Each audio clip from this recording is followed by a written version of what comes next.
Mga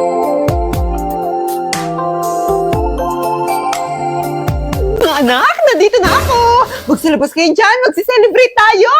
Oh, saan galing, Nay? Ba't bigla ka na lang nawawala, Nay?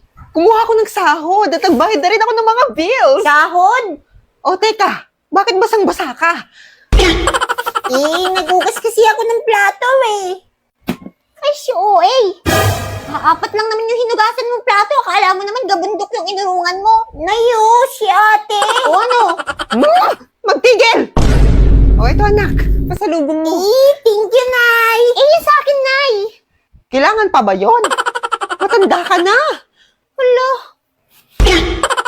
At dahil naghugas ka ng plato, eto may reward ka sa akin. Uy!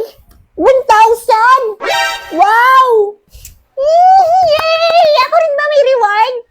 Nagugas ka rin ba ng plato? Teka, ba't ang dami-dami mo palang pera, Nay? Nakuha ko na nga kasi yung sahod ko sa pagla-live.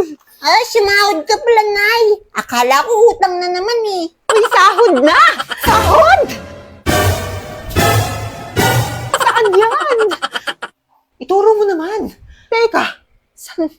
Paano kayo nakapasok? Saan ba kasi yan? Ituro mo naman. Yun na lang maalam mong sabihin. Ituro mo naman. Ituro mo na kasi. Isa ka pa. Shit, ito na. Makinig. I-click nitong link na nasa bio ko. Tapos click nitong 3 dots. Tapos pindutin nitong open in browser. Tapos i-download nyo na yung app. Ganun. Tapos, di mag-create na kayo ng account. Pwede i-connect sa Facebook, mobile number, o sa inyong Gmail account. Sasahod na ba kapag nakapag-download at nakapag-create na ng account? Bruha! Magla-live nga, di ba? 1 to 2 hours every day. Sibagan mo lang at tiyak, makakasahod ka.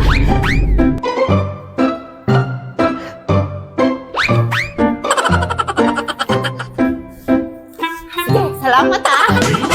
Hoy! Utangin muna namin. Mga bruha kayo? Okay lang. Malaki naman sinahod ko ngayon. Magla-live na ako ulit. Nagpapahinga habang kumikita ng walang nilalabas na kahit kaunting barya. Eto na!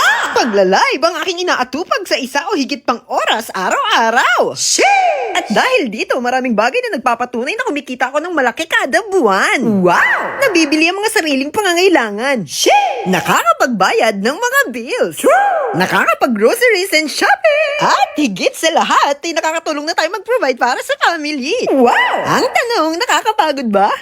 Siyempre, hindi! Aarte pa ba ako sa kitang 10k to 50k kada buwan na sipag lang naman ng aking puhunan? No! Hawak ko pa oras ko at nagagamit ng talent ko sa kadaldalan. Oh, gusto mo rin bang umpisahan? 3 easy step lang! I-click mo lang yung link na nasa bio ko. Pindutin yung 3 dots. Tapos, open in browser. Tapos, pwede nyo nang i-download yung app. Next step, pwede ka nang gumawa ng account at i-connect sa Facebook, mobile number, o sa yung Gmail account. Next step, pwede ka nang mag-live ng 1 to 2 hours every day. Kung gusto nyo ng agency, lalagay ko sa comment section yung agency namin. Go na! Do you bang? 2 chopper, 200 shots.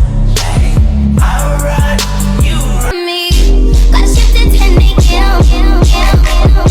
Gotta chip it and be I have no break in about 2 days. In about 3 years since I dated you. Are you still talking about me like we the Kumusta mga chong? Uy, bumalik na yung boses, go! Pwede nang maging OA ulit. Kakarating namin ni Kuya. Kasi nga, bumili kami ng mga materials na gagamitin para sa letter kung purhus. Ay, si OA! Kaso nakalimutan namin bilan ng gamot si Ina. Kaya dyan na lang bibili sa malapit. Hawak na ng pamangkin ko tong styro. At nakikipaglaro siya dito sa kuya ko. Ang cute-cute, di ba? Sarap maging bata, patakbo-takbo lang. Umuwi muna ako sa bahay ni Lola. Sumalubong agad tong mga aso ko. Kaya nakipaglaro muna ako sa kanila. Andito rin pala yung pusa ko. Akala ko deads na siya. Uminom muna ako ng tubig. Sobrang init kasi at natutuyuan na yung lalamunan ko. Kaya dapat lagi rin kayo umiinom ng tubig, ha? Humiga muna ako kasi medyo napagod ako sa biyahe. Tapos bigla akong may nakitang magandang balita. Pumasa raw ako sa audition. Nag-audition kasi ako sa koral ng school namin. Akala ko hindi ako matatanggap. Pero ayun, sa kabutiing palad, natanggap ako. Kaso nagmukha akong babae sa post. Kasi imbis na narsiso, narsisa ang nailagay. Si OA. Pinakita ko nga kay Lola. At tuwang-tuwa na naman siya kahit di niya alam yun. Malaki man o maliit yung achievements, tuwang-tuwa talaga siya. Kahit nga nakakuha lang ako ng chichirya sa perya, tuwang-tuwa yan eh. Kanina sa biyahe, may sukli akong 200 pesos na buo. Kaya nilaglag ko muna sa alkansya. Bihira lang kasi ako makapagulog ng 200 na buo. Feeling ko swerte rin kasi yun kasi color of the year. Color green. Ay, si OA. Lumabas muna ako kasi medyo mainit na sa loob. At nagpabili tayo ng soft drinks. Masarap kasi mag-soft drinks kapag madalang lang. At syempre, celebration na rin kasi nakapasok tayo sa koral. Dumating na nga yung soft drink. Dinala ko na sa bahay ni Lola. Tuwang-tuwa na naman ang dalaga. Kasi makakatikim na naman ng bawal sa kanya. Ay, si OA. Binuksan ko na tong soft drinks. At kumuha na ako ng sa akin. Sinabay ko na to sa pagkain ng tanghalian. Favorite ko pala ang ulam. Lagat na ang palaya. Inom muna tayo ng soft drinks bago kumain. Uy, baligtad. Wow, refreshing. Sobrang sarap din talaga magluto ng lagat na ang palaya ng lola ko. Hindi mapait kaya sobrang sarap. Yummy. Paniguradong mauubos ko na naman to. Ang rate natin dito ay 10 over 10. Nandito na ako ulit sa bahay nila ina. Kasi umpisan na namin gawin tong letter kong puruhon. Pinangunahan na ni kuya. Nagkakaligrabe na siya dito sa styrong malaki. At syempre, di mawawala tong mga panggulo na to. Grabe naman ginawang daanan tong styro. Ine-edit muna ni kuya kung paano magiging pwesto ng mga letter na to sa simbahan. Tapos tumuloy na kami sa paggawa. Si kuya muna ang gagawa ng calligraphy ngayon. At ako naman ang judge. Ako lang ang magsasabi kung pangit yung ginagawa ng kuya ko o pangit si kuya ko. Sisimulan ko na rin ng pagpintura. Pero kailangan natin nilalagyan. Pwede na itong pinaglagyan ng sampalo. Tinapon ko lang itong mga natirang asukal. Tapos pinaglagyan ko na siya ng pintura para makapag-umpisa na kami magpintura. Uy, si OA! Eto nga't nag-umpisa na kami magpintura. At nakaka-enjoy siyang gawin. O siguro nasanay na rin kami. Kasi palagi naman namin siya ginagawa. O diba? Ang ganda. Hindi na kami kumukuha ng gagawa kasi kaya naman namin gawin. Syempre, di mawawala ang supervisor namin. Kung ako judge, siya naman ang head judge. Katapos namin pininturahan itong mga letter. Syempre, kailangan naman siyang ikat. Sobrang satisfying pinapanood to. Pero sana ganyan kami kabilis sa totoong buhay. Pero yun, natapos na rin namin siyang i-cutter. Dumating na rin tong isa naming kuya para tumulong. At pinipinturahan lang namin ng white na pintura yung color white. Para mapinturahan yung mga lagpas-lagpas na color blue. Ginabi na nga kami. At medyo napagod na rin kaya kailangan namin ng kape. Pinagtimpla kami ni Bunso ng kape. Kaya ayan, natanggal yung antok namin. Kape tayo, 5 times a day. Oy, si OA. Nung malapit nang matapos, inuumpisan ko na iligpit tong mga kalat. At iniwan kasi namin tong makalat, baka palayasin na kami ng kuya ko. Matapos ang lahat, nagwalis na rin kami. Para wala ng snow sa loob ng bahay. Ang hirap walisin kasi lumilipad. Pero yun nga, natapos na rin. At eto na yung natapos namin ngayong araw. O diba, glitters na lang yung kulang. Ang ganda diba? O siya, dyan na muna kayo. Tuloy ang buhay. Bye-bye. Sheesh! Kamusta mga chong?